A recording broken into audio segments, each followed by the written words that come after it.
Assalamualaikum warahmatullahi wabarakatuh. Perkenalkan kami dari kelompok 5 yang beranggotakan Muhammad Rifki Alpares, Muhammad Salim Ilham, Ari Kristianto, dan Ergo. Yang materi yang kami bahas yaitu Premoptogap atau ADM.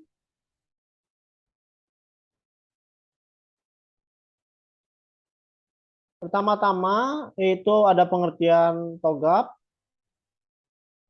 Apa itu TOGAP? The Open Group Architecture atau TOGAP Framework adalah sebuah kerangka kerja yang dapat digunakan untuk mengembangkan arsitektur yang diperlukan untuk pemenuhan kebutuhan bisnis sebagai sebuah metodologi enterprise arsitektur.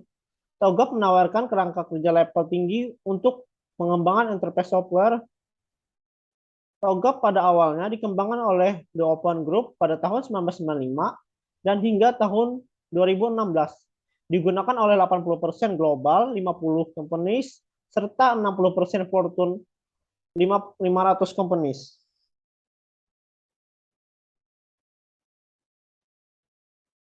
Itu ada penjelasan lanjutan. Utama yaitu arsitektur vision, yaitu menciptakan keseragaman pandangan mengenai pentingnya arsitektur enterprise untuk mencapai tujuan organisasi yang dirumuskan dalam bentuk strategi serta menentukan lingkup dari arsitektur yang akan dikembangkan.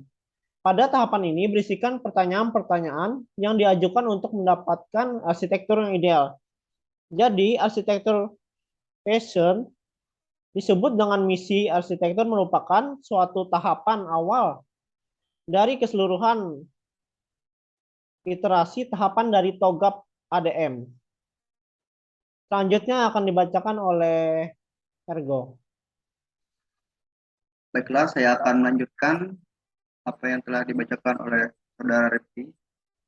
Di sini ada bisnis arsitektur, yaitu mendefinisikan kondisi awal arsitektur bisnis, menentukan model bisnis atau aktivitas bisnis yang diinginkan berdasarkan skenario bisnis, menentukan tools dan mode umum permodalan seperti BPMN dan UML. Bisa digunakan untuk membangun model yang diperlukan.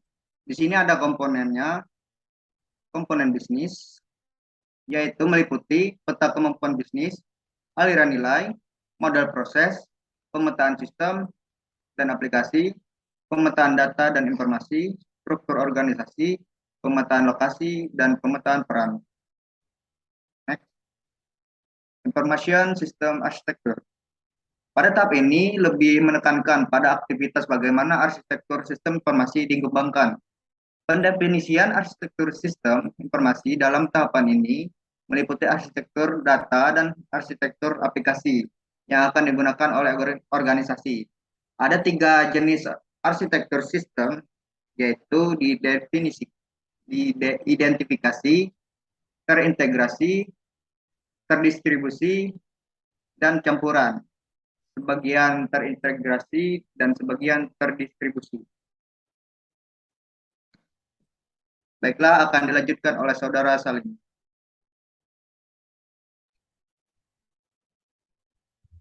Teknologi arsitektur mendefinisikan arsitektur teknologi informasi adalah seluruh aspek meliputi piranti keras, piranti lunak, perangkat jaringan, dan fasilitas lainnya yang diperlukan untuk mengembangkan uji coba, pengaturan, dan daya dukung terhadap aplikasi dan layanan teknologi informasi.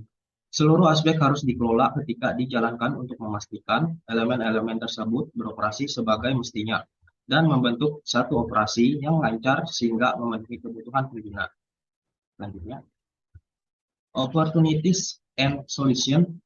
Pada tahap ini lebih menekankan pada manfaat yang diperoleh dari arsitektur enterprise yang meliputi arsitektur bisnis, arsitektur data, arsitektur aplikasi, dan arsitektur teknologi, sehingga menjadi dasar bagi stakeholder untuk memilih dan menentukan arsitektur yang akan diimplementasikan.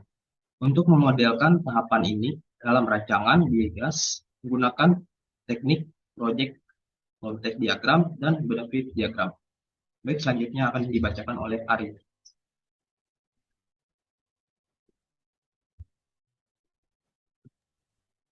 Selanjutnya, migration planning. Pada tahapan ini akan dilakukan penilaian dalam menentukan rencana migrasi dari suatu sistem informasi.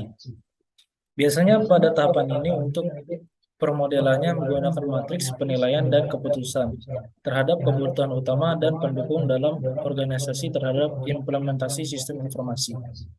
Selanjutnya, implementasi governance.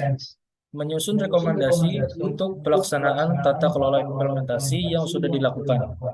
Tata kelola yang dilakukan meliputi tata kelola organisasi, tata kelola teknologi informasi, dan tata kelola arsitektur.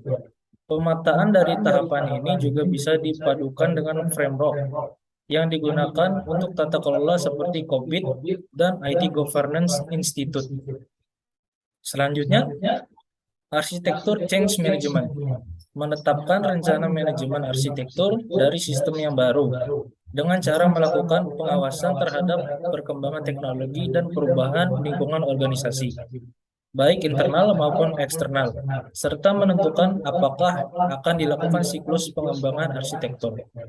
Selanjutnya, terima kasih. Sekian dari kami, dari kelompok 5.